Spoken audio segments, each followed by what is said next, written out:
ಓಂ ನಮೋ ಭಗವತೆ ವಾಸುದೇವಾಯ. ಎಲ್ರಿಗೂ ನಮಸ್ತೆ. ಇವತ್ತು ವಾಸುದೇವ ಆಸ್ಟ್ರೋಗೋಲ್ಡ್ ಯೂಟ್ಯೂಬ್ ಚಾನೆಲ್ಗೆ ನಿಮ್ಗೆಲ್ಲ ಸ್ವಾಗತ. ಇವತ್ತಿನ ವಿಚಾರ ಏನಪ್ಪಾ ಅಂದ್ರೆ, ಸೂಪರ್ ಸ್ಟಾರ್ ರಜನಿಕಾಂತ್ ಅವರ ಒಂದು ಜಾತಕ ವಿಶ್ಲೇಷಣೆ ಮಾಡ್ತಾ ಹೋಗೋಣ. ಎಲ್ರಿಗೂ ಗೊತ್ತು, ರಜನಿಕಾಂತ್ ಅಂದ್ರೆ ವರ್ಲ್ಡ್ ಫೇಮಸ್. ಅವ್ರ ಪ್ರತಿಯೊಂದು ಫಿಲಮ್ ನ ಎಷ್ಟೊಂದ್ ಜನ ತುಂಬಾ ಪ್ರೀತಿ ಮಾಡ್ತಾರೆ. ಮತ್ತೆ ಅವರ ಒಂದು ಫಿಲಂ ರಿಲೀಸ್ ಆಗ್ತಿದೆ ಅಂದ್ರೆ ಸಾವಿರಾರು ರೂಪಾಯಿ ಕೊಟ್ಟು ಟಿಕೆಟ್ ನ ಖರೀದಿ ಮಾಡಿ ನೋಡುವಂತದ್ದು ಈಗಲೂ ಕೂಡ ಇರುವಂತದ್ದು. ಅವ್ರ ಏಜ್ ಮ್ಯಾಟರ್ ಆಗಲ್ಲ ಇಲ್ಲಿ. ಅವರು 30 ವರ್ಷ 40 ವರ್ಷದಲ್ಲಿ ಏನು ಅವರೊಂದು ಫಿಲಂ ಇಂಡಸ್ಟ್ರಿಗೆ ಬಂದ್ರು, ಆಗ ಏನ್ ಕ್ರೇಜ್ ಇತ್ತು, ಈಗ ಅವ್ರಿಗೆ 70-75 ವರ್ಷ ಆದ್ರೂ ಅದೇ ಕ್ರೇಜ್ ಇರುವಂತದ್ದು. ಇಂಥವರ ಒಂದು ಜಾತಕ ವಿಶ್ಲೇಷಣೆಯಲ್ಲಿ ನಮ್ಮ ಜಾತಕದಲ್ಲಿ ಈ ರೀತಿ ಕಾಂಬಿನೇಷನ್ಸ್ ಇದ್ರೆ ನಾವು ನಮ್ಮ ಕ್ಷೇತ್ರದಲ್ಲಿ ಏನಾದ್ರೂ ಮುಂದುವರಿಬೋದಾ, ಅಥವಾ ಇವರ ಜಾತಕದಲ್ಲಿರುವಂತ ಕಾಳಸರ್ಪ ಯೋಗ ಇರ್ಬೋದು, ದೋಷ, ಅದು ನಿಜವಾಗ್ಲೂ ಕಾಳಸರ್ಪ ದೋಷನ ಯೋಗನ ಅನ್ನೋದು ನಾವು ಇವತ್ತು ತಿಳ್ಕೊಳ್ತಾ ಹೋಗೋಣ. ಮೊದಲನೇದಾಗಿ ಇವ್ರು ಹುಟ್ಟಿರುವಂತದ್ದು 12-12-1950 ಶ್ರವಣ ನಕ್ಷತ್ರ 2ನೇ ಪಾದ. ಇವ್ರು ಹುಟ್ಟಿರುವಂತದ್ದು ಬರ್ತ್ ಪ್ಲೇಸ್ ಇರ್ಬೋದು ಅಥವಾ ಟೈಮಿಂಗ್ಸ್ ನಾನು ಡಿಸ್ಕ್ರಿಪ್ಷನ್ಸ್ ಅಲ್ಲಿ ಹಾಕೊಂಡಿರ್ತೀನಿ, ಚೆಕ್ ಮಾಡ್ಕೊಳ್ಳಿ. ನಾನು ಪ್ರತಿ ಎಪಿಸೋಡ್ ಅಲ್ಲಿ ಹೇಳ್ತಿರ್ತೀನಿ, ಯಾರು ಕರ್ಕಾಟಕ ಲಗ್ನ ಮತ್ತೆ ಸಿಂಹ ಲಗ್ನದಲ್ಲಿ ಹುಟ್ಟಿರ್ತಾರೆ ಅವರು ಫೇಮಸ್ ಆಗಿರ್ತಾರೆ. ಮತ್ತೆ ಪವರ್ಫುಲ್ ಜಾತಕ ಇವ್ ನೋಡೇ ನಾವು ತಿಳ್ಕೊಳ್ಬಹುದು. ಇವ್ರು ಹುಟ್ಟಿರುವಂತದ್ದು ಸಿಂಹ ಲಗ್ನದಲ್ಲಿ. ಕಾಂಬಿನೇಷನ್ಸ್ ಪ್ರಕಾರ ಶನಿ ಗ್ರಹ ಬಂದು ಲಗ್ನದಿಂದ 2ನೇ ಮನೆಯಲ್ಲಿ ಶನಿ ಗ್ರಹ ಇರುವಂತದ್ದು, ಅದ್ರ ಜೊತೆಗೆ ಕೇತು ಗ್ರಹ, 4ನೇ ಮನೆಯಲ್ಲಿ ಸೂರ್ಯ ಗ್ರಹ, 5ನೇ ಮನೆಯಲ್ಲಿ ಬುಧ ಶುಕ್ರ, 6ನೇ ಮನೆಯಲ್ಲಿ ಚಂದ್ರ ಕುಜ, 7ನೇ ಮನೆಯಲ್ಲಿ ಗುರು ಮತ್ತು 8ನೇ ಮನೆಯಲ್ಲಿ ರಾಹು ಇರುವಂತದ್ದು. ಇದು ಪ್ಲೇಸ್ಮೆಂಟ್ಸ್, ಇವರ ಒಂದು ಕಾಂಬಿನೇಷನ್ಸ್. ನಾವು ಡೇ ಟು ಟೈಮಿಂಗ್ಸ್ ಪ್ಲೇಸ್ ಹಾಕಿದಾಗ ಈ ಕಾಂಬಿನೇಷನ್ಸ್ ಬಂದ್ಬಿಡುತ್ತೆ. ಇದು ನೋಡಿ ನಾವು ಎಷ್ಟೊಂದು ಜನ ಕಾರಣ ಸ್ವಲ್ಪ ದೋಷ ಇದೆ ಅಂತ ಹೇಳ್ತಾರೆ. ಇದ್ರಲ್ಲಿ ಪ್ರಮುಖವಾಗಿ 3 ವಿಚಾರ ಇವರ ಒಂದು ನಾವು ನೋಡ್ಲೇಬೇಕು. ಇವರ ಒಂದು ಆರೋಸ್ಕೋಪ್ ಅಲ್ಲಿ 3 ವಿಚಾರ. ಒಂದು, ದೋಷ ಏನಾದ್ರು ಕಾಲ ಸ್ವಲ್ಪ ದೋಷ ಇದೆಯಾ. 2ನೇದು ಆಧ್ಯಾತ್ಮಿಕತೆ, ಇವ್ರು ಇಷ್ಟೊಂದು ಸ್ಪಿರಿಚುವಲ್ ಅಲ್ಲಿ ಇರೋಕೆ ಕಾಂಬಿನೇಷನ್ಸ್ ಅಲ್ಲಿ ಯಾವ ಗ್ರಹಗಳು ಕಾರಣ ಆಗುತ್ತೆ, ನಮ್ ಜಾತಕದಲ್ಲಿ ಇದೇನಾದ್ರು ಇದ್ರೆ ನಾವು ಸ್ಪಿರಿಚುವಲ್ ಅಲ್ಲಿ ಇರ್ತೀವ. 3ನೇದು ಫೇಮಸ್ ಸೂಪರ್ ಸ್ಟಾರ್ ಯಾವ ಗ್ರಹ ತಂದ್ಕೊಟ್ಟಿದೆ ಅನ್ನೋದು ತಿಳ್ಕೊಳ್ತಾ ಹೋಗೋಣ. ಮೊದಲನೇದಾಗಿ ಇದು ಡೇ ಟು ಟೈಮ್ ಸ್ಪೇಸ್ ಆಗ್ತದೆ, ಗ್ರಹಗಳು ಇಲ್ಲಿ ಬಂದು ಕುತ್ಕೊಬಿಡುತ್ತೆ. ಬಟ್ ಇದಕ್ಕಿನ್ನ ನಾವು ಒಂದು ಸ್ಟೆಪ್ ಮುಂದೆ ಹೋಗಿ ಗ್ರಹಗಳು ನಿಖರವಾಗಿ ಕರೆಕ್ಟ್ ಆಗಿ ಎಲ್ಲಿದೆ ಅನ್ನೋದು ನೋಡ್ಕೊಳ್ಬೇಕು. ಇದು ನಾವು ಫಸ್ಟ್ ಸ್ಟೆಪ್ ಇದಲ್ಲ. ಫಸ್ಟ್ ಸ್ಟೆಪ್ ಡಿಗ್ರಿ ವೈಸ್ ಅಲ್ಲಿ ಗ್ರಹಗಳು ಎಲ್ಲೆಲ್ಲಿದೆ ಅಂತ ನೋಡ್ಕೊಳ್ಬೇಕಾಗುತ್ತೆ. ನೋಡಿ, ಕೇತು ಗ್ರಹ ಇಲ್ಲಿ ನಾನು 1 ಅಂತ ಬರ್ದಿದ್ದೀನಿ, ಅಂದ್ರೆ ಲಗ್ನದಿಂದ ಡಿಗ್ರಿ ವೈಸ್ ಅಲ್ಲಿ 1ನೇ ಮನೆ ತಗೊಂಡಿದೆ. ನಾನು ಇಲ್ಲಿ 2 ಅಂತ ಬರ್ದಿದ್ದೀನಿ, ಇಲ್ಲಿ 1ನೇ ಮನೆಗೆ ಹೋಗಿರುವಂತದ್ದು. ಒಂದು ಸಲ ಕೇತು ಹೋದ್ಮೇಲೆ ಅದ್ರ ಆಪೋಸಿಟ್ ರಾಹು ಕೂಡ ರಿವರ್ಸ್ ಬರುವಂತದ್ದು 7ನೇ ಮನೆಗೆ. ರಾಹು ಕೂಡ 7ನೇ ಮನೆಯಲ್ಲಿ ಇರುವಂತದ್ದು. ನಾವು ಮೇನ್ ಚಾಟ್ ಹಾಕಿದ ತಕ್ಷಣನೇ ಇವರ ಒಂದು ಜಾತಕದಲ್ಲಿ 2ನೇ ಮನೆಯಲ್ಲಿ ಕೇತು ಮತ್ತೆ ರಾಹು 8ನೇ ಮನೆಯಲ್ಲಿ ಇರೋದ್ರಿಂದ ಕಾಳ ಸರ್ಪ ದೋಷ ಇದೆಯಪ್ಪ ಅಂತ ಸುಲಭವಾಗಿ ಹೇಳ್ಬೋದು. ಬಟ್ ಗ್ರಹಗಳು ಡಿಗ್ರಿ ವೈಸ್ ಅಲ್ಲಿ ಸ್ಪ್ಲಿಟ್ ಆದಾಗ ಅಲ್ಲಿ ಯೋಗ ಕೂಡ ಆಗಿರುವಂತದ್ದು. ನಮ್ಮ ಜಾತಕದಲ್ಲೂ ಇದನ್ನೇ ನಾನು ಹೇಳೋದು. ನಿಮ್ಮ 100 ಜಾತಕ ನಾನು ನೋಡಿದಾಗ ಅಲ್ಲಿ ಸಿಗುವಂತದ್ದು 80% ಜನಕ್ಕೆ ಎಲ್ಲರಿಗೂ ಯೋಗನೇ ಇರುತ್ತೆ. ಗ್ರಹಗಳಿಗೆ ಇನ್ನು ಬರೀ ಜಸ್ಟ್ ಒಂದು 20% ಅಷ್ಟು ಜನಕ್ಕೆ ಮಾತ್ರ ಕಾಳ ಸರ್ಪ ದೋಷ ಇರುವಂತದ್ದು. 80% ಜನಕ್ಕೆ ಯೋಗ ಇರುವಂತದ್ದು. ಇವ್ರಿಗೆ ಫೇಮಸ್ ಆಗಿರುವಂತದ್ದು ಯಾವ ಕಾಂಬಿನೇಷನ್ ಇದೆ ಅಂತಾನು ತಿಳಿಸ್ಕೊಡ್ತಾ ಹೋಗ್ತೀನಿ. ಇವರ ಒಂದು ಜಾತಕದಲ್ಲಿ ಯೋಗ ಇರುವಂತದ್ದು, ರಾಹು ಕೇತು ಇವ್ರಿಗೆ ಲೈಫ್ ಅಲ್ಲೆಲ್ಲ ಬೆನಿಫಿಟ್ ಮಾಡುತ್ತೆ. ಅವರ ಒಂದು ದಶಾ ಭುಕ್ತಿ, ಅಂತರ್ಭುಕ್ತಿ, ಪ್ರತ್ಯಂತರ ಭುಕ್ತಿ ಮತ್ತೆ ಸೂಕ್ಷ್ಮ ಭುಕ್ತಿ ಅಂತೆಲ್ಲ ನಾವು ನೋಡ್ತೀವಿ. ಅದ್ ಬಂದಾಗೆಲ್ಲ ಇವ್ರಿಗೆ ಹೆಲ್ಪ್ ಮಾಡುತ್ತೆ, ನೆಗೆಟಿವ್ ಮಾಡಲ್ಲ. ಇದು ಫಸ್ಟ್ ನಾವು ಬೇಸಿಕ್ ಆಗಿ ತಿಳ್ಕೊಳ್ಬೇಕು. ನಾವು ಮೇನ್ ಚಾಟ್ ಅಲ್ಲಿ ಹಾಕೊಂಡು ಇವ್ರಿಗೆ ದೋಷ ಇದೆ ಅಂತ ನಾವು ಅನ್ಕೊಂಡಿರ್ತೀವಿ. ಈಗ ಇವ್ರೇನೋ ಫೇಮಸ್ ಇದಾರೆ, ಇವ್ರ ಆರೋಸ್ಕೋಪ್ ನೋಡದೆ ಇದ್ರು ನಡೆಯುತ್ತೆ. ನಾವೆಲ್ಲ ಒಂದು ಮದುವೆ ವಿಚಾರಕ್ಕೋ ಅಥವಾ ನಾವು ಒಂದು ಎಜುಕೇಶನ್ಗೋ ಯಾವ್ದಾದ್ರು ಒಂದು ಪುರೋಹಿತರು ಅಸ್ಟ್ರಾಲಜರ್ ಹತ್ರ ಕೊಡ್ತೀವಿ. ಆಗ ನಿಮ್ಮ ಮಗನಿಗೆ ದೋಷ ಇದೆ ಅಂದ್ರೆ ಗ್ರಹಗಳು ನಿಮ್ಗೆ ಪಾಸಿಟಿವ್ ಮಾಡಕ್ ಬಂದಾಗ್ಲೂ ನೀವೇನ್ ಮಾಡ್ತೀರಾ, ನನ್ನ ಜಾತಕದಲ್ಲಿ ನೆಗೆಟಿವ್ ಇದೆ ಅಂದ್ರೆ ನೀವೇ ಸೆಲ್ಫ್ ಡಿಕ್ಲರೇಷನ್ ತಗೊಂಡಿರ್ತೀರಾ, ನನ್ನ ಜಾತಕದಲ್ಲಿ ಗ್ರಹಗಳು ನೆಗೆಟಿವ್ ಮಾಡ್ತಾ ಇದೆ ಅಂತ. ಅಲ್ಲಿ ನೋಡಿದ್ರೆ ಪಾಸಿಟಿವ್ ಮಾಡಿರುತ್ತೆ. ಇದೇ ರೀತಿ ಬೇರೆ ಬೇರೆ ಗ್ರಹಗಳು ಎಲ್ಲೆಲ್ಲಿದೆ ಅಂತ ನೋಡ್ತಾ ಹೋಗೋಣ. ಈಗ ಇವ್ರ ಜಾತಕದಲ್ಲಿ ಕೇತು ಮತ್ತೆ 1ನೇ ಮನೆ ಬರುತ್ತೆ, ರಾಹು 7ನೇ ಮನೆಗೆ ಬರುತ್ತೆ. ಇದು ಕೇಂದ್ರ ಅಂತ ನಾವು ನೋಡ್ತೀವಿ. 1, 4, 7, 10 ಕಾಂಬಿನೇಷನ್ ಅಲ್ಲಿ 1 and 7 ಕಾಂಬಿನೇಷನ್ ತುಂಬಾ ಎಕ್ಸಲೆಂಟ್ ಆಗಿದೆ, ಯಾವ್ದು ರೀತಿಯ ಪ್ರಾಬ್ಲಮ್ ಇಲ್ಲ. ಇನ್ನು 2ನೇದು ನೋಡೋಣ. ಶುಕ್ರ ಗ್ರಹ 4ನೇ ಮನೆಯಲ್ಲಿ ಇರುವಂತದ್ದು. ಇಲ್ಲಿ ನಾನು 5ನೇ ಮನೆ ಅಂತ ಬರ್ದಿದ್ದೀನಿ, ಶುಕ್ರ ಕೂಡ 4ನೇ ಮನೆ. ಆಗ್ಲೇ ಹೇಳಿದೆ ಕೇಂದ್ರ ಸ್ಥಾನ ಅಂತ. ಯಾರ ಜಾತಕದಲ್ಲಿ ಶುಕ್ರ ಚೆನ್ನಾಗಿರ್ತಾನೋ ಅವರು ಒಳ್ಳೆ ಫಿಲಂ ಇಂಡಸ್ಟ್ರಿಯಲ್ಲಿ ಒಳ್ಳೆ ಸಿಂಗಿಂಗು, ಡ್ಯಾನ್ಸ್ ಮಾಡುವಂಥದ್ದು, ಇದೆಲ್ಲ ತುಂಬಾ ಶುಕ್ರ ಚೆನ್ನಾಗಿ ಹೆಲ್ಪ್ ಮಾಡ್ತಾ ಹೋಗ್ತಾನೆ ಅವರು ಎಂಟೈರ್ ಒಂದು ಲೈಫಲ್ಲಿ. ಅದು ಅವರವರ ಕರ್ಮಾನುಸಾರ ಹೆಲ್ಪ್ ಮಾಡ್ತಾನೆ. ಎಲ್ರೂ ಫೇಮಸ್ ಆಗ್ಬೇಕಾ, ಎಲ್ರು ವರ್ಲ್ಡ್ ಫೇಮಸ್ ಆಗ್ಬೇಕಾ, ಆ ರೀತಿ ಏನಿಲ್ಲ. ಅವರವರ ಕರ್ಮಾನುಸಾರ ಯಾವ್ದೋ ಒಂದು ಸ್ಟೇಜ್ ಪ್ರೋಗ್ರಾಮ್ ಇರುತ್ತೆ, ಅಲ್ಲಿ ಅವರು ನೇಮ್ ಮಾಡುವಂಥದ್ದು, ಅಲ್ಲಿ ಅವರು ಪ್ರೈಸ್ ತಗೊಳ್ಳುವಂಥದ್ದು, ನಂಬರ್ 1 ಪೊಸಿಷನ್ ಅವ್ರು ಲೈಫ್ ಲಾಂಗ್ ಉಳಿಸ್ಕೊಳ್ಳುವಂಥದ್ದು ಅವರವರ ಕರ್ಮಾನುಸಾರ ಭಗವಂತ ಮಾಡ್ತಿರ್ತಾನೆ. ಇವರ ಜಾತಕದಲ್ಲಿ ಶುಕ್ರ ಎಕ್ಸಲೆಂಟ್ ಆಗಿರುವಂತದ್ದು. ನೆಕ್ಸ್ಟ್ ಸೂರ್ಯ 4ನೇ ಮನೆ ಅಂತ ಇಲ್ಲಿ ಬರ್ದಿದ್ದೀನಿ. ಎಕ್ಸಾಕ್ಟ್ ಆಗಿ ಡಿಗ್ರಿ ವೈಸ್ ಅಲ್ಲಿ 4ನೇ ಮನೆಯಲ್ಲಿ ಸೂರ್ಯ ಇರುವಂತದ್ದು. ಚಂದ್ರ 5ನೇ ಮನೆ ಅಂತ ಬರ್ದಿದ್ದೀನಿ, 6ನೇ ಮನೆಯಲ್ಲಿ ಇದೆ. ಚಂದ್ರ ಕೂಡ ಧನು ರಾಶಿಗೆ ಬರುವಂತದ್ದು, 5ನೇ ಮನೆಯಲ್ಲಿ ಚಂದ್ರ ಇರುವಂತದ್ದು. ಕುಜ ಬಂದು 5ನೇ ಮನೆಯಲ್ಲಿ ಇರುವಂತದ್ದು, ಇಲ್ಲೂ 6ನೇ ಮನೆ ಅಂತ ಬರ್ದಿದ್ದೀನಿ. ಕುಜನು ಕೂಡ ಡಿಗ್ರಿ ವೈಸ್ ಅಲ್ಲಿ 5ನೇ ಮನೆಗೆ ಬಂದಿರುತ್ತೆ. ಇದೆಲ್ಲ ಡಿಗ್ರಿ ವೈಸ್ ಅಲ್ಲಿ ನಾವು ನೋಡ್ಬೇಕಾದ್ರೆ ಕಾಂಬಿನೇಷನ್ ಸ್ಪ್ಲಿಟ್ ಆಗುತ್ತೆ ನೋಡಿ. ಈ ರೀತಿ ಗ್ರಹಗಳೆಲ್ಲ ನಾವು ನೋಡೋದೇ ಒಂದು, ನಮ್ಗೆ ರಿಸಲ್ಟ್ ಸಿಗೋದೇ ಒಂದು. ಎಷ್ಟೊಂದ್ ಜನ ಹೇಳ್ತಾರೆ ಸರ್ ನನ್ನ ಜಾತಕದಲ್ಲಿ ಅಷ್ಟೊಂದು ಯೋಗಗಳಿದೆ ಬಟ್ ಏನೂ ರಿಸಲ್ಟ್ ಸಿಗಲ್ಲ ಅಂದ್ರೆ, ನಿಮ್ಮ ಒಂದು ದಶಾಭುಕ್ತಿಗಳಲ್ಲಿ ಈ ರೀತಿ ಬಂದಾಗ, ಗ್ರಹಗಳು ಸ್ಪ್ಲಿಟ್ ಆದಾಗ ನಮ್ಗೆ ಯಾವುದೇ ರೀತಿಯ ಫಲ ರಿಸಲ್ಟ್ ಸಿಗ್ತಾ ಇರಲ್ಲ. ಅದು ಎಜುಕೇಶನ್ ಇರ್ಬೋದು, ಮದುವೆ ವಿಚಾರ ಇರ್ಬೋದು, ಮಕ್ಕಳ ವಿಚಾರ ಇರ್ಬೋದು, ಅಥವಾ ಪ್ರಾಪರ್ಟಿ ಅಥವಾ ಲಿಟಿಗೇಷನ್ಸ್ ಏನೇ ಮಾಡಿದ್ರು ನಿಮ್ಗೆ ಅದು ಹೆಲ್ಪ್ಫುಲ್ ಮಾಡ್ತಿರಲ್ಲ. ಒಂದು ದಶಾ ನಡಿಬೇಕು, ಮತ್ತೆ ಕಾಂಬಿನೇಷನ್ಸ್ ಅಲ್ಲಿ ಎಲ್ಲಿದೆ ಅಂತ ನೋಡ್ಕೊಳ್ತಾ ಹೋಗ್ಬೇಕಾಗುತ್ತೆ. ರಾಹುದ್ ಹೇಳಿದೀನಿ. ಗುರು ಕೂಡ 6ನೇ ಮನೆ ಇರುವಂತದ್ದು. ಗುರು ನಾನು ಇಲ್ಲಿ 7ನೇ ಮನೆ ಅಂತ ಬರ್ದಿದ್ದೀನಿ. ಗುರು ಕೂಡ ಡಿಗ್ರಿ ವೈಸ್ ಅಲ್ಲಿ 6ನೇ ಮನೆ ಬಂದಿರುತ್ತೆ. ಮತ್ತೆ ಶನಿ 2ನೇ ಮನೆ ಅಂತ ಬರ್ದಿದ್ದೀನಿ. ಶನಿ ಗ್ರಹ ಕೂಡ ಲಗ್ನಕ್ಕೆ ಬಂದಿರುತ್ತೆ. ಮತ್ತೆ ಬುಧ 4 to 11 ಎಕ್ಸಲೆಂಟ್ ಕಾಂಬಿನೇಷನ್ ಇರುವಂತದ್ದು. ಇಲ್ಲಿ ಡಿಗ್ರಿ ವೈಸ್ 4th ಹೌಸ್ ಅಂತ ಬರ್ದಿದ್ದೀನಿ, ಇಲ್ಲಿ 5th ಹೌಸ್ ಅಂತ ಬರ್ದಿದ್ದೀನಿ. ಬುಧನು ಕೂಡ 4th ಹೌಸ್ಗೆ ಬಂದಿರುವಂತದ್ದು. ಈ ರೀತಿ ಗ್ರಹಗಳು ನಮ್ಮ ಜಾತಕದಲ್ಲಿ 9 ಗ್ರಹಗಳು ಡಿಗ್ರಿ ವೈಸ್ ಅಲ್ಲಿ 5ರಿಂದ 6 ಗ್ರಹ ಸ್ಪ್ಲಿಟ್ ಆಗಿರುತ್ತೆ. ಇದನ್ನೆಲ್ಲ ಬಿಟ್ಟು ನಾವು ಬರೀ ಮೇನ್ ಚಾಟ್ ಆಗಿ ನೋಡ್ತಂದ್ರೆ ನಮ್ಗೆ ಅಷ್ಟು ರಿಸಲ್ಟ್ ಸಿಗಲ್ಲ. ಬರೀ ಮೇನ್ ಚಾಟ್ ಅಲ್ಲಿ ನಾವು ಯೋಗಗಳು, ಗುರು ಚಂದ್ರ ಜೊತೆಯಲ್ಲಿ ಇದ್ರೆ ನಿಮ್ಗೆ ಗಜಕೇಸರಿ ಯೋಗ, ಅಥವಾ ಲಗ್ನದಿಂದ ನಿಮ್ಗೆ ಗುರು ಇರ್ಬೋದು, ಚಂದ್ರ ಮತ್ತೆ ಶುಕ್ರ 5, 6, 7ನೇ ಮನೆಯಲ್ಲಿ ಇದ್ರೆ ನಿಮ್ಗೆ ಅಮಲ ಯೋಗ, ಆದಿಯೋಗ, ಬುಧಾದಿತ್ಯ ಯೋಗ ಅಂತೆಲ್ಲ ನಾವು ಹೇಳ್ಬೋದು ಜಾತಕದಲ್ಲಿ. ಬಟ್ ಏನಂದ್ರೆ ಗ್ರಹಗಳು ಸ್ಪ್ಲಿಟ್ ಆಗದಾಗ ನಿಮ್ಮ ಯೋಗಗಳು ವರ್ಕ್ ಆಗಲ್ಲ. ಇದನ್ನ ನಾವು ಬೇಸಿಕ್ ಆಗಿ ತಿಳ್ಕೊಳ್ಬೇಕು. ನಮ್ಮ ಆರೋಸ್ಕೋಪ್ ನ ಬೇರೆಯವ್ರ ಹತ್ರ ಎಕ್ಸ್ಪ್ಲನೇಷನ್ಸ್ ಅಂತ ಕೊಟ್ಟಾಗ ಇದನ್ನ ಬೇಸಿಕ್ ಆಗಿ ನಾವು ತಿಳ್ಕೊಳ್ಳಬೇಕಾಗುತ್ತೆ. ಈಗ ಆಗ್ಲೇ ಹೇಳಿದೆ, ಕಾಳ ಸರ್ಪ ದೋಷ ಇವರ ಜಾತಕದಲ್ಲಿ ಮೇನ್ ಆಗಿ ಇಲ್ಲ. ಯಾಕಂದ್ರೆ ಡಿಗ್ರಿ ವೈಸ್ ಅಲ್ಲಿ ಗ್ರಹಗಳು ಈ ರೀತಿ 8ನೇ ಮನೆಯಿಂದ 7ನೇ ಮನೆಗೆ ಬಂದಿರುವಂತದ್ದು, ಮತ್ತೆ ಕೇತು ಗ್ರಹ 2ನೇ ಮನೆಯಿಂದ 1ನೇ ಮನೆ ಬರೋದ್ರಿಂದ ಯಾವುದೇ ರೀತಿಯ ದೋಷ ಇವರ ಜಾತಕದಲ್ಲಿ ಇಲ್ಲ. ಸೊ ಹಿಂಗ್ ಇರ್ಬೇಕಾದ್ರೆ ನಾವ್ ಏನ್ ಮಾಡ್ಬೇಕು? ಏನು ಮಾಡೋದ್ ಬೇಡ, ಜಸ್ಟ್ ಮಂತ್ರ ಪಠನೆ ಮಾಡ್ಕೊಂಡ್ರೆ ಸಾಕು.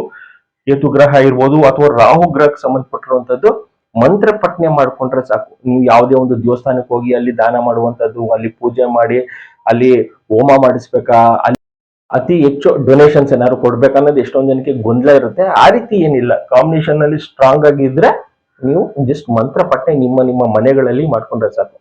ಮನೆಯೇ ಮಂತ್ರಾಲಯ. ಜಾತಕದಲ್ಲಿ ಕಾಂಬಿನೇಷನ್ಸ್ ತುಂಬಾ ಚೆನ್ನಾಗಿದ್ರೆ ನೀವು ಮನೆಯಲ್ಲೇ ಕುತ್ಕೊಂಡು ಮಂತ್ರ ಪಠನೆ ಮಾಡ್ಕೊಳ್ಳಿ. ಇಲ್ಲೇನಾಗುತ್ತೆ ಅಂದ್ರೆ ಸಿಂಪಲ್ ಆಗಿ 2ನೇ ಮನೆಯಲ್ಲಿ ಮತ್ತೆ 8ನೇ ಮನೆ ಇರೋದ್ರಿಂದ ನಿಮ್ಗೆ ಕಾಳ ಸರ್ಪ ದೋಷ ಇದೆ, ಕಾಳಹಸ್ತಿಗೆ ಹೋಗಿ ಅಂತಾರೆ, ಸುಬ್ರಹ್ಮಣ್ಯಗೆ ಹೋಗ್ತೀವಿ ಅಂತಾರೆ. ನೀವು ದೇವಸ್ಥಾನಕ್ಕೆ ಎಷ್ಟು ಸಲ ಆದ್ರೂ ಹೋಗ್ ಬನ್ನಿ, ಯಾವುದೇ ರೀತಿಯ ಪ್ರಾಬ್ಲಮ್ ಇಲ್ಲ. ಬಟ್ ನಮ್ಮ ಜಾತಕ ಸರಿ ಇಲ್ಲ ಅಂತ ಹೋಗೋದು ನಿಮ್ಗೆ ಅದು ನೆಗೆಟಿವ್ ಆಗಿ ಎಫೆಕ್ಟ್ ಕೊಡ್ತಾ ಇರುತ್ತೆ. ಯಾಕಂದ್ರೆ ಜಾತಕದಲ್ಲಿ ಗ್ರಹಗಳು ನಿಮ್ಗೆ ಪಾಸಿಟಿವ್ ಆಗಿರುವಂತದ್ದು, ನೀವು ನೆಗೆಟಿವ್ ಆಗಿದೆ ಅಂತ ಹೋಗ್ಬೇಕಾದ್ರೂ ಅದೇ ಅನ್ಕೊಂಡಿರ್ತೀರ, ಬರ್ಬೇಕಾದ್ರೂ ನಿಮ್ ತಲೆಯಲ್ಲಿ ಅದೇ ಇರುತ್ತೆ. ನನ್ನ ಕರ್ಮಗಳು ಹೋಗಿದ್ಯೋ ಇಲ್ವೋ, ನನ್ನ ದೋಷ ಹೋಗಿದ್ಯೋ ಇಲ್ವೋ ಅನ್ನೋದು ನಿಮ್ ತಲೆ ತುಂಬಿರುತ್ತೆ. ಯಾಕಂದ್ರೆ ಪಾಸಿಟಿವ್ ಆಗಿ ಇರೋದನ್ನ ನೀವು ಬರೀ ನೆಗೆಟಿವ್ ಆಗಿ ಯೋಚನೆ ಮಾಡೋದ್ರಿಂದ ನಿಮ್ಗೆ ಗ್ರಹಗಳು ನೆಗೆಟಿವ್ ಮಾಡ್ಬಿಡುತ್ತೆ. ಫಸ್ಟ್ ಪಾಸಿಟಿವ್ ಆಗಿದೆಯಾ ನೆಗೆಟಿವ್ ಆಗಿದೆಯಾ ಅಂತ ತಿಳ್ಕೊಂಡು ನೀವು ಪರಿಹಾರ ಮಾಡ್ಕೊಂಡ್ರೆ ತುಂಬಾ ಸೂಕ್ತವಾಗಿರುತ್ತೆ. ನೆಕ್ಸ್ಟ್ ಆಧ್ಯಾತ್ಮಿಕತೆ, ಇದು ತುಂಬಾ ಇಂಪಾರ್ಟೆಂಟ್. ಎಷ್ಟೊಂದ್ ಜನ ಈ ಆಧ್ಯಾತ್ಮಿಕ ವಿಚಾರಕ್ಕೆ ಬಂದಾಗ ಎಷ್ಟೊಂದ್ ಜನಕ್ಕೆ ಮದುವೆ ಆಗಲ್ಲ, ಮದುವೆ ಮಾಡ್ಕೊಳಲ್ಲ. ಮೇನ್ ಆಗಿ ಮನೆ ಬಿಟ್ಟು ಹೋಗುವಂತದ್ದು, ದೀಕ್ಷೆ ತಗೊಳ್ಳುವಂಥದ್ದು, ಸನ್ಯಾಸತೆ ತಗೊಳ್ಳುವಂಥದ್ದು, ಕಾಂಬಿನೇಷನ್ ಅಲ್ಲಿ 5 and 12 ಕಾಂಬಿನೇಷನ್. ಇವರ ಜಾತಕದಲ್ಲಿ ಚಂದ್ರಗ್ರಹ ಯಾರ ಜಾತಕದಲ್ಲಿ, ಅಥವಾ ಇವರ ಜಾತಕ ಅಂತಲ್ಲ ಯಾರೇ ಜಾತಕದಲ್ಲಿ ಈ 5 and 12 ಕಾಂಬಿನೇಷನ್ಸ್ ಇರುತ್ತೆ, ಅವರು ಆಧ್ಯಾತ್ಮಿಕ ಕಡೆ ತುಂಬಾ ಒಲವು ತೋರಿಸ್ತಾರೆ. ಅವ್ರು ಯಾವ ಲೆವೆಲ್ ಅಲ್ಲಿ ಇರ್ತಾರೆ ಅಂದ್ರೆ, ಈ ಪ್ರಪಂಚನೇ ಬೇಡ ನನ್ಗೆ, ಅಷ್ಟು ಆಧ್ಯಾತ್ಮಕ್ಕೆ ಅವರು ಒಲವು ತೋರಿಸಿರ್ತಾರೆ. ಬಟ್ ಸ್ಪಿರಿಚುವಲ್ ಅಲ್ಲಿ ತುಂಬಾನೇ ನಂಬರ್ 1 ಪ್ಲೇಸ್ ಇರುವಂತದ್ದು ಕಾಂಬಿನೇಷನ್ 5 and 12. ಇಂಥ ಕಾಂಬಿನೇಷನ್ಸ್ ದಶ ನಡೆದ್ಬೇಕಾದ್ರೆ ಅಥವಾ ಬುಕ್ತಿ ಅವ್ರಿಗೆ ಮದುವೆ ಮಾಡ್ಕೊಳಕ್ಕೆ ಇಂಟ್ರೆಸ್ಟ್ ಪಡಲ್ಲ. ಎಷ್ಟೊಂದ್ ಜನ ಸರ್ ನಮ್ಮ ಮಗ ನಮ್ಮ ಮಗಳು ಇಂಟ್ರೆಸ್ಟೇ ಪಡಲ್ಲ ಮದುವೆ ವಿಚಾರಕ್ಕೆ ಅಂದ್ರೆ ಕಾಂಬಿನೇಷನ್ ಅಲ್ಲಿ 5 and 12 ಇದ್ರೆ ಅವರು ಆಧ್ಯಾತ್ಮಿಕ ಕಡೆ ಒಲವು ತೋರಿಸಿರ್ತಾರೆ. ಯಾವುದೇ ಕಾರಣಕ್ಕೂ ನಾನು ಮದುವೆ ವಿಚಾರಕ್ಕೆ ಅವ್ರಿಗೆ ಇಂಟ್ರೆಸ್ಟ್ ಬರ್ತಿರಲ್ಲ. ಇವರು ಹುಟ್ಟಿರುವಂತದ್ದು ಚಂದ್ರ ದಶದಲ್ಲಿ 1950ರಲ್ಲಿ ಹುಟ್ಟಿರುವಂತದ್ದು, 58ಕ್ಕೆ ಚಂದ್ರ ದಶ ಮುಗ್ದಿದೆ. ನೆಕ್ಸ್ಟ್ ಇವ್ರಿಗೆ ಮದ್ವೆ ವಿಚಾರಕ್ಕೆ ಯಾವುದೇ ರೀತಿಯ ಪ್ರಾಬ್ಲಮ್ ಆಗಿಲ್ಲ. ಇದು ನಾವು ಇಂಪಾರ್ಟೆಂಟ್ ಆಗಿ ನೋಡ್ಕೊಳ್ಬೇಕು. ಸಮಸ್ಯೆ ಎಲ್ಲಿದೆ ಅನ್ನೋದು ಇಂಪಾರ್ಟೆಂಟ್ ಆಗಿ ನೋಡ್ಕೊಳ್ಬೇಕಾಗುತ್ತೆ. ಇಲ್ಲಿ ಚಂದ್ರದಶ ಕಾಂಬಿನೇಷನ್ ನಲ್ಲಿ ಈ ಪ್ರಾಬ್ಲಮ್ ಇದ್ದಾಗ ಆಧ್ಯಾತ್ಮಿಕ ದಶಾಭುಕ್ತಿ ಅಂತರ್ಭುಕ್ತಿ ಬಂದಾಗ ಬರುತ್ತೆ. ಬಟ್ ಮೇನ್ ಆಗಿ ದಶಾಭುಕ್ತಿ ಬಂದಾಗ ಈ ಪ್ರಾಬ್ಲಮ್ಸ್ ಏನಾದ್ರು ಬಂದ್ರೆ ಅಂದ್ರೆ ಕಾಂಬಿನೇಷನ್ ಅಲ್ಲಿ 5 and 12 ಕಾಂಬಿನೇಷನ್ ಬಂದ್ರೆ ನಮ್ಗೆ ಅವ್ರು ಅನ್ಕೊಂಡಿರೋ ಒಂದು ಮದುವೆ ವಿಚಾರದಲ್ಲಿ ಸಮಸ್ಯೆ ಆಗ್ಬೋದು. ಈಗ ನಮ್ಮ ಆರೋಸ್ಕೋಪ್ಗಳಲ್ಲಿ ಈ ಕಾಂಬಿನೇಷನ್ಸ್ ಏನಾದ್ರು ಇದ್ರೆ 5 and 12 ಕಾಂಬಿನೇಷನ್ ಈ ಮದುವೆ ಒಂದು ವಿಚಾರಕ್ಕೆ ಅವರು ನೆಗ್ಲೆಕ್ಟ್ ಮಾಡ್ತಿರ್ತಾರೆ.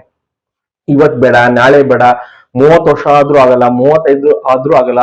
ಇದ್ರ ಜೊತೆಗೆ ನಾವು ಕಸ್ಪಲ್ ಅಂತ ನಾವು ನೋಡ್ತೀವಿ. 7ನೇ ಮನೆ ಏನಾದ್ರು ರೆಟ್ರೋಗ್ರೇಡ್ ಇದ್ರೆ ಅಲ್ಲೂ ಕೂಡ ವಕ್ರಿ ಅಂತಿದ್ರೆ ನಿಮ್ ಮದುವೆ ವಿಚಾರ ಡಿಲೇನೇ ಆಗ್ತಾ ಇರುತ್ತೆ.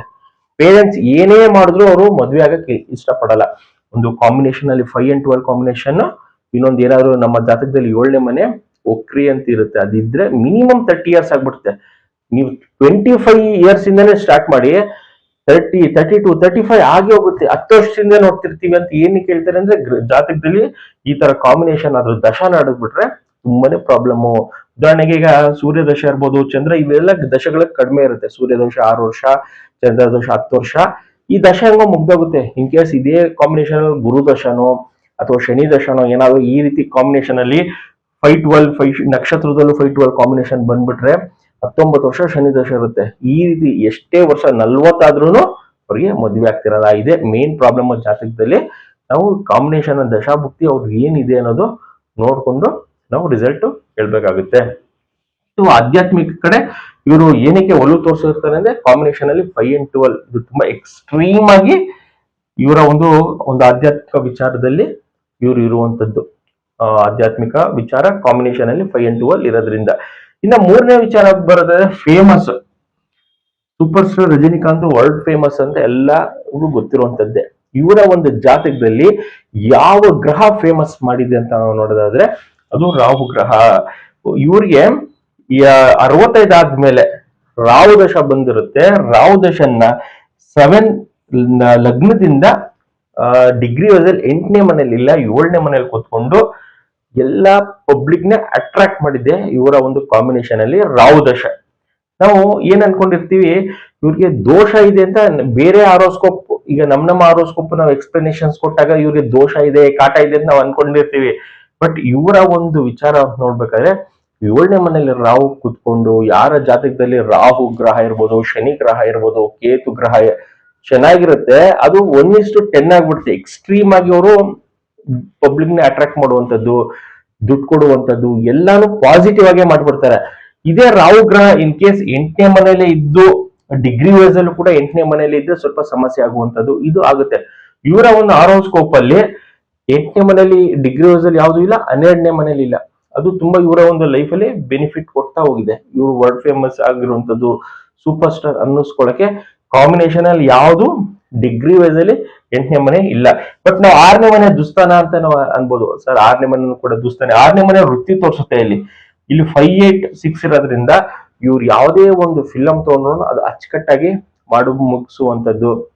ಮತ್ ಏನೇ ಒಂದು ಫಿಲಂ ಇವರು ಮಾಡಿದ್ರು ಅದು ಜನಗಳಿಗೆ ಇಷ್ಟ ಆಗುತ್ತೆ. ಇವರ ಒಂದು ಏಜ್ ಒಂದು 30-40 ಇರ್ಬೋದು, ಅಥವಾ ಈಗ ಇವ್ರಿಗೆ 70-75 ನಡೀತಾ ಇದ್ರು ವರ್ಲ್ಡ್ ಫೇಮಸ್ ಕಾಂಬಿನೇಷನ್ ಅಲ್ಲಿ. ಈ ಕಾಂಬಿನೇಷನ್ಸ್ ಇದ್ದಾಗ ಯಾವಾಗ ಇವ್ರು ಫಿಲಂ ಮಾಡಿದ್ರು ಅದು ವರ್ಲ್ಡ್ ವೈಡ್ ಫೇಮಸ್ ಆಗಿ ಇರುವಂತದ್ದು. ಫೇಮಸ್ ಆಗಕ್ಕೆ ಇಲ್ಲಿ ರಾಹು ಮತ್ತೆ ಕೇತು ತುಂಬಾ ಎಕ್ಸಲೆಂಟ್ ಆಗಿ ವರ್ಕ್ ಮಾಡಿದೆ ಇವರ ಒಂದು ಜಾತಕದಲ್ಲಿ. 1 and ನಾವು ಕೇಂದ್ರ ಸ್ಥಾನ ಅಂತ ಕರಿತೀವಿ. 1ನೇ ಮನೆ 4, 7, 10. ಇವರು ರಾಹು ಬಂದು 7ನೇ ಮನೆಯಲ್ಲಿ ಇರುವಂತದ್ದು, ಕೇತು ಬಂದು 1ನೇ ಮನೆಯಲ್ಲಿ ಇರುವಂತದ್ದು. ಇವರು ಇದಿಷ್ಟು ರಜನಿಕಾಂತ್ ಅವರ ಒಂದು ವಿಚಾರ. ನಮ್ಮ ಜಾತಕಗಳಲ್ಲಿ ನಾವು ಕಾಂಬಿನೇಷನ್ ಅಲ್ಲಿ ಫಸ್ಟ್ ಯಾವ ಗ್ರಹ ಸ್ಟ್ರಾಂಗ್ ಆಗಿದೆ ಅಂತ ನೋಡ್ಕೊಳ್ಬೇಕು. ಎಷ್ಟೊಂದ್ ಜನಕ್ಕೆ ಸಮಸ್ಯೆ ಏನಂದ್ರೆ ಗ್ರಹಗಳು ಎಲ್ಲಿದೆ ಅನ್ನೋದೇ ಪಾಪ ಎಷ್ಟೊಂದ್ ಜನಕ್ಕೆ ಇದುವರೆಗೂ ಗೊತ್ತಿಲ್ಲ. ಅದ್ 8ನೇ ಮನೇಲಿ ಇದೆಯೋ, 9ನೇ ಮನೇಲಿ ಇದೆಯೋ, ಅಥವಾ 7ನೇ ಮನೇಲಿ ಇದೆಯಾ, ನಾನು ಮಾಡ್ತಿರುವಂತ ಪೂಜೆ ಕರೆಕ್ಟ್ ಆಗಿದ್ಯಾ, ನಾನು ಹೇಳುವಂತ ಮಂತ್ರ ಗ್ರಹಗಳಿಗೆ ಅದು ಪಾಸಿಟಿವ್ ರಿಸಲ್ಟ್ ಕೊಡ್ತಾ ಇದೆಯಾ. ಎಷ್ಟೊಂದ್ ಜನಕ್ಕೆ ಏನ್ ಮಾಡ್ಕೊಂಡಿದ್ದಾರೆ ಅಂದ್ರೆ ನೆಗೆಟಿವ್ ಆಗಿದೆ ಗ್ರಹ, ಆ ಗ್ರಹಕ್ಕೆ ಸಂಬಂಧಪಟ್ಟಿರದೆ ಮಂತ್ರ ಪಠನೆ ಮಾಡುವಂಥದ್ದು, ಆ ಗ್ರಹಕ್ಕೆ ಸಂಬಂಧಪಟ್ಟಿರೋಂಥದ್ದೇ ಉಂಗುರ ರುದ್ರಾಕ್ಷಿ ಎಲ್ಲ ಹಾಕೊಂಡಿರ್ತಾರೆ. ಏನಕ್ಕೆ ಅಂದ್ರೆ ನೆಗೆಟಿವ್ ಆಗಿರೋದು ಪಾಸಿಟಿವ್ ಆಗುತ್ತೆ ಎಷ್ಟೊಂದ್ ಜನಕ್ಕೆ ಮೈಂಡ್ ಸೆಟ್. ಖಂಡಿತ ಆ ರೀತಿ ನಿಮ್ಮ ಜಾತಕದಲ್ಲಿ ಯಾವ ಗ್ರಹ ನೆಗೆಟಿವ್ ಆಗಿದೆ ಆ ಗ್ರಹಕ್ಕೆ ಸಂಬಂಧಪಟ್ಟದ್ದು ಉಂಗುರ ರುದ್ರಾಕ್ಷಿ ಎಲ್ಲ ಹಾಕೊಂಡ್ರೆ ನಿಮ್ಗೆ ನೆಗೆಟಿವ್ ಆಗ್ತಾನೆ ಹೋಗುತ್ತೆ. ನೀವು ಏನೇ ಮಾಡಿದ್ರು ಅದು ನೆಗೆಟಿವ್ ಆಗ್ತಾನೆ ಹೋಗುತ್ತೆ. ಮತ್ತೆ ನಾವು ನಕ್ಷತ್ರ ಅಂತ ನಾವು ನೋಡ್ತೀವಿ, ಇದು ತುಂಬಾನೇ ಇಂಪಾರ್ಟೆಂಟ್. ಅವರ ಒಂದು ಜಾತಕಗಳಲ್ಲಿ ಗ್ರಹಗಳು ಯಾವ ನಕ್ಷತ್ರದಲ್ಲಿ ಕೂತಿದೆ ಅನ್ನೋದು ತುಂಬಾ ಇಂಪಾರ್ಟೆಂಟ್ ಆಗುತ್ತೆ. ಮತ್ತೆ ಯಾವ ಉಪನಕ್ಷತ್ರದಲ್ಲಿ ಕೂತಿದೆ ಅಂತ ತುಂಬಾ ಇಂಪಾರ್ಟೆಂಟ್ ಆಗುತ್ತೆ. ಇದಾದ್ಮೇಲೆ ಇನ್ನೊಂದು ಸಬ್ ಲಾರ್ಡ್ ಅಂತ ಬರುತ್ತೆ, ಅದು ಕೂಡ ವಿತಿನ್ ನಿಮ್ಗೆ ಸೆಕೆಂಡ್ಸ್ ಅಲ್ಲಿ ನಾವು 15 ಸೆಕೆಂಡ್ 18 ಸೆಕೆಂಡ್ ಇಂತ ಸೆಕೆಂಡ್ ಅಂತ ಹೇಳಿದ್ರೆ ಅದು ಕೂಡ ನಿಮ್ಮ ಲೈಫ್ ಅಲ್ಲಿ ಡಿಸ್ಪ್ಲೇ ಆಗುತ್ತೆ. ಎಷ್ಟೊಂದ್ ಜನ ಸೆಕೆಂಡ್ಸ್ ಹೇಳಲ್ಲ, ಅದಕ್ಕೆ ನಾನು ಅದನ್ನ ಹಾಕೊಂಡಿಲ್ಲ. ಬರೀ ಡೇ ಟು ಟೈಮಿಂಗ್ಸ್ ಮಿನಿಟ್ ಹೇಳೋದ್ರಿಂದ ಇದು ಡೇ ಟು ಟೈಮಿಂಗ್ಸ್ ಯಾರು ಹೇಳ್ತಾರೆ ಇದು ಮೇನ್ ಹಾರೋಸ್ಕೋಪ್. ಅದೇ ಡಿಗ್ರಿ ವೈಸ್ ಅಲ್ಲಿ ಯಾವ ಗ್ರಹ ಎಲ್ಲೆಲ್ಲಿ ಕೂತಿದೆ ಅನ್ನೋದು ನಾವು ನೋಡ್ತಾ ಹೋಗ್ಬೇಕಾಗುತ್ತೆ. ಈಗ ಉದಾಹರಣೆಗೆ ನಾನು ಇಲ್ಲಿ ಹೇಳ್ದೆ 7ನೇ ಮನೇಲಿ ಗ್ರಹ ಇದೆ, ಬಟ್ ನಕ್ಷತ್ರದಲ್ಲಿ ಏನಾದ್ರು 8ನೇ ಮನೆ 12ನೇ ಮನೆ ಮಾಡಿದ್ರೆ ಮೇಲ್ನೋಟಕ್ಕೆ ತುಂಬಾ ಫೇಮಸ್ ಆಗಿದ್ರು ಒಳಗಡೆ ಯಾವ್ದಾದ್ರು ಒಂದು ವಿಚಾರಕ್ಕೆ ಅವ್ರಿಗೆ ಕೊರಗಿರುವಂತದ್ದು. 8ನೇ ಮನೆ ಏನಾದ್ರು ಇದ್ರೆ ಮೇಲ್ನೋಟಿಗೆ ತುಂಬಾ ಫೇಮಸ್ ಆಗಿರ್ತಾರೆ, ಬಟ್ ಅಲ್ಲಿ ಏನಾದ್ರು 8ನೇ ಮನೆ ಇದ್ದಾಗ ಯಾವ್ದಾದ್ರು ಒಂದು ವಿಚಾರಕ್ಕೆ ಇವ್ರಿಗೆ ಗೊಂದಲ, ಮತ್ತೆ ಏನಾದ್ರು ಒಂದು ಬಿಸ್ನೆಸ್ಗೆ ಇನ್ವೆಸ್ಟ್ಮೆಂಟ್ ಮಾಡಿರ್ತಾರೆ ಅಲ್ಲಿ ಲಾಸ್ ಆಗುವಂಥದ್ದು ಇವೆಲ್ಲ ಆಗ್ತಾ ಇರುತ್ತೆ. ಇವರ ಒಂದು ನಕ್ಷತ್ರದಲ್ಲಿ ಯಾವುದೇ ರೀತಿಯ 8ನೇ ಮನೆ ಮತ್ತು 12ನೇ ಮನೆ ನಕ್ಷತ್ರದಲ್ಲಿ ಇಲ್ಲ. ಇದನ್ನ ನಾವು ಮೇನ್ ಆಗಿ ನಮ್ಮ ಹಾರೋಸ್ಕೋಪ್ ಅಲ್ಲಿ ತಿಳ್ಕೊಳ್ಬೇಕು, ಗ್ರಹಗಳು ಎಲ್ಲೆಲ್ಲಿದೆ ಮತ್ತೆ ನಕ್ಷತ್ರ ಉಪನಕ್ಷತ್ರದಲ್ಲಿ ಕೂಡ ಏನ್ ಪ್ಲೇಸ್ಮೆಂಟ್ಸ್ ಆಗಿದೆ ಗ್ರಹಗಳು, ಅದ್ರ ಮೇಲೆ ನಮ್ಮ ಒಂದು ರಿಕ್ವೈರ್ಮೆಂಟ್, ನಾವು ಏನು ರಿಕ್ವೈರ್ಮೆಂಟ್ ಅದು ನಮ್ಮ ಒಂದು ದಶದಲ್ಲಿ ಇದೆಯಾ. ಈಗ ಇವ್ರಿಗೆ ಪ್ರೆಸೆಂಟ್ ನಡೀತಿರುವಂತದ್ದು ಬುಧ ದಶ ಕಾಂಬಿನೇಷನ್ ಅಲ್ಲಿ 4, 2 ಮತ್ತೆ 11 ಕಾಂಬಿನೇಷನ್ ಇದೆ. ಮತ್ತೆ ನಕ್ಷತ್ರದಲ್ಲೂ 4 ಇದೆ, ಮತ್ತೆ ಉಪನಕ್ಷತ್ರದಲ್ಲೂ ಕೂಡ 5 and 12 ಕಾಂಬಿನೇಷನ್ ಇದೆ. ಮತ್ತೆ ಫಿಲಂ ಇಂಡಸ್ಟ್ರಿಗೆ 5th ಹೌಸ್ ಕೂಡ ತುಂಬಾನೇ ಇಂಪಾರ್ಟೆಂಟ್ ಆಗುತ್ತೆ. ಅದು ಒಂದು ಆಧ್ಯಾತ್ಮಿಕ ಕಡೆ ಇವರು ಒಲವು ತೋರಿಸುತ್ತಾರೆ, ಅಟ್ ದ ಸೇಮ್ ಟೈಮ್ ಒಂದು ನಂಬರ್ 1 ಫಿಲಂ ಸ್ಟಾರ್ ಕೂಡ ಹೌದು. ಇವ್ರು ಏನೇ ಫಿಲಂ ಸ್ಟಾರ್ ಎಷ್ಟೇ ಹೀರೋ ಆದ್ರೂ ಆಧ್ಯಾತ್ಮಿಕ ವಿಚಾರ ಅಂತೂ ಬಿಟ್ಟೋಗಲ್ಲ. ಇವ್ರು ಯಾವ್ದೋ ಒಂದು ಸ್ಪೀಚ್ ಇರ್ಬೋದು ಏನೇ ಮಾಡಿದ್ರು ಒಂದು ಆಧ್ಯಾತ್ಮಿಕ ವಿಚಾರ ಹೇಳ್ತಾರೆ ಪಬ್ಲಿಕ್ಗೆ. ಹಿಂಗಿದ್ರೆ ಹಿಂಗಾಗುತ್ತೆ, ಒಂದು ಸ್ಪಿರಿಚುವಲ್ ಮಾತುಗಳು ಇವ್ರ ಬಾಯಲ್ಲಿ ಯಾವಾಗ್ಲೂ ಇರುವಂತದ್ದು. ಮತ್ತೆ ಸ್ಪಿರಿಚುವಲ್ಗೆ ಇವರು ಒಳಗೊಂಡಿರ್ತಾರೆ, ತೊಡಗಿಸ್ಕೊಂಡಿರ್ತಾರೆ ಒಂದೊಂದು ಲೈಫ್ ಅಲ್ಲಿ. ಇದಿಷ್ಟು ಇವರ ಒಂದು ಜಾತಕದ ಹಾರೋಸ್ಕೋಪ್. ಕಾಳ ಸರ್ಪದೋಷ ಎಲ್ಲ ಆಧ್ಯಾತ್ಮಿಕ ವಿಚಾರಕ್ಕೆ ಕಾಂಬಿನೇಷನ್ 5 and 12. ಮತ್ತೆ ಇವರ ಜಾತಕದಲ್ಲಿ ಫೇಮಸ್ ಮಾಡಿರುವಂತದ್ದು ರಾಹು ಗ್ರಹ. ನಮ್ಮ ಜಾತಕದಲ್ಲಿ ನಮ್ಮ ಒಂದು ದಶಾಭುಕ್ತಿಗಳಲ್ಲಿ ಯಾವ ಗ್ರಹ ಫೇಮಸ್ ಮಾಡುತ್ತೆ, ಯಾವ ಗ್ರಹ ಸಮಸ್ಯೆ ಇದೆ ಅಂತ ನಾವು ನೋಡ್ಕೊಳ್ಬಹುದು. ಯಾರು ವಾಸುದೇವ ಆಸ್ಟ್ರೋಗೋಲ್ಡ್ ಯೂಟ್ಯೂಬ್ ಚಾನಲ್ ಸಬ್ಸ್ಕ್ರೈಬ್ ಮಾಡ್ಕೊಂಡಿಲ್ಲ ಮಾಡ್ಕೊಳ್ಳಿ, ನಾನು ಹಾಕುವಂತ ವಿಡಿಯೋಸ್ ನಿಮ್ಗೆ ರೀಚ್ ಆಗುತ್ತೆ. ಮತ್ತೆ ನಮ್ಮ ಒಂದು ಜಾತಕನೂ ಇದೇ ರೀತಿ ವಿವರಣೆ ಬೇಕು, ಎಕ್ಸ್ಪ್ಲನೇಷನ್ಸ್ ಬೇಕು ಅಂದ್ರೆ ಕೆಳಗಡೆ ಬರುವಂತ ನಂಬರ್ಗೆ, ಡಿಸ್ಪ್ಲೇ ಆಗುವಂತ ನಂಬರ್ಗೆ ನೀವು ಕಾಂಟ್ಯಾಕ್ಟ್ ಮಾಡ್ಕೊಳ್ಬಹುದು. ಮತ್ತೆ ಒರಿಜಿನಲ್ ನಿಮ್ಗೆ ಏನಾದ್ರು ಉಂಗುರ ರುದ್ರಾಕ್ಷಿ ಮತ್ತೆ ಕ್ರಿಸ್ಟಲ್ಸ್ ಬೇಕು ಅಂದ್ರೂ ಕೂಡ ಈ ನಂಬರ್ಗೆ ಕಾಂಟ್ಯಾಕ್ಟ್ ಮಾಡ್ಕೊಳ್ಬಹುದು. ಎನರ್ಜೈಸ್ ಮಾಡಿ ನಿಮ್ಗೆ ರೀಚ್ ಆಗೋಂಗೆ ಮಾಡ್ತೀವಿ. ಮತ್ತೆ ನೀವು ಮೇನ್ ಆಗಿ ನಿಮ್ಮ ಗ್ರಹಗಳು ಎಲ್ಲಿದೆ ಅನ್ನೋದು ತಿಳ್ಕೊಳ್ಳೋದು ತುಂಬಾ ಇಂಪಾರ್ಟೆಂಟ್ ಆಗುತ್ತೆ ನಿಮ್ಮ ಲೈಫ್ ಅಲ್ಲಿ. ಜಾತಕದಲ್ಲಿ ಮೇನ್ ಚಾಟ್ ಅಲ್ಲ, ಗ್ರಹಗಳು ಎಲ್ಲಿದೆ ಅನ್ನೋದು ತಿಳ್ಕೊಳ್ಳೋದು ತುಂಬಾನೇ ಇಂಪಾರ್ಟೆಂಟ್. ಇದನ್ನ ತಿಳ್ಕೊಳ್ಳಿ. Thank you.